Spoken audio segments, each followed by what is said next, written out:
இந்த மாதம் 4ஆம் தேதி சைதை துரைசாமி அவருடைய ஒரே மகன் வெற்றி ஹிமாச்சல பிரதேஷில் லொக்கேஷன் பார்க்க போய் திடீர்னு மீளவே முடியாத மிகப்பெரிய விபத்தில் சிக்கி ஒட்டுமொத்தமாக நம்ம எல்லாரையும் விட்டு அவர் இப்போ பிரிந்து போயிட்டாரு.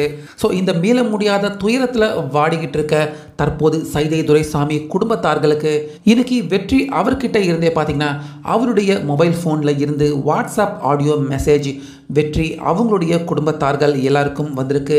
முக்கியமாக சைதை துரைசாமி அவருக்கும் வந்திருக்கு. அந்த வகையில் வெற்றி அவரை எடுத்துகிட்டு போய் அவருக்கு செய்ய வேண்டிய கடைசி மரியாதை எல்லாமே செய்து முடிச்சாச்சு. இப்படி இருக்க வெற்றி அவர்கிட்ட இருந்து எப்படி தற்போது வாட்ஸ்அப் ஆடியோ மெசேஜ் வந்திருக்க முடியும் அப்படின்னு சைதை துரைசாமி குடும்பத்தார்கள் எல்லாருமே அதிர்ச்சியில் ஆழ்ந்திருக்காங்க. ஸோ அந்த வகையில் வெற்றி பார்த்திங்கன்னா அவர் எப்போவுமே நிறையா இடங்களுக்கு ட்ராவல் பண்ணக்கூடியவர். ஸோ அதனாலேயே பார்த்திங்கன்னா அவர் ட்ராவல் பண்ணி போகிற பல இடங்களில் சிக்னல் டவர் பிரச்சனை இந்த மாதிரி நிறையா வெற்றி அவர்கள் ஃபேஸ் பண்ணியிருக்காரு.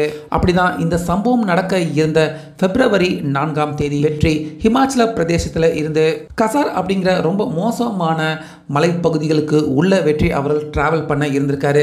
ஸோ அந்த ட்ராவலுக்கு முன்னாடி பார்த்திங்கன்னா வெற்றி அவருடைய ஃபோனில் அவங்க குடும்பத்தார்கள் எல்லாருக்குமே வாட்ஸ்அப் மெசேஜில் வாட்ஸ்அப் ஆடியோ மூலயமா அப்பா அம்மா மனைவி எல்லாருக்கிட்டையுமே தனித்தனியாக ஆடியோ மெசேஜை அனுப்பிட்டு தான் பார்த்திங்கன்னா வெற்றி அவர்கள் அந்த பயணத்தை மேற்கொண்டிருக்காரு.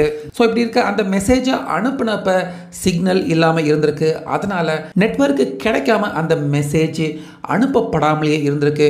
அதுக்கப்புறமா தான் விபத்து நடந்து வெற்றி அவருடைய மொபைல் ஃபோன் தேடி எடுக்கப்பட்டு தற்போது சென்னையில் இருக்கிற ஐஃபோன் நிறுவனத்தில் கொடுத்து மீண்டும் அந்த மொபைல் ஃபோனை நேற்று செயல்பட வச்சுருக்காங்க. செயல்பட வச்சதுக்கு அப்புறமா சிக்னல் டவருக்கு உள்ளே வந்த அந்த மொபைல் ஃபோன் அனுப்பப்படாமல் இருந்த வாட்ஸ்அப் ஆடியோ மெசேஜ்கள் எல்லாருக்குமே அனுப்பப்பட்டிருந்திருக்கு. ஸோ அப்படி அனுப்பப்பட்டதுக்கு அப்புறமா தான் பார்த்தீங்கன்னா அன்னைக்கு 4ஆம் தேதி அனுப்ப முடியாமல் பெண்டிங்கில் இருந்த வாட்ஸ்அப் ஆடியோ மெசேஜ் எல்லாமே வெற்றி அவர்கள் அப்போ அனுப்பின அந்த ஆடியோ மெசேஜ் எல்லாமே அவங்களுடைய குடும்பத்தார்களுக்கு இன்னைக்கு டெலிவரி ஆயிருக்கு.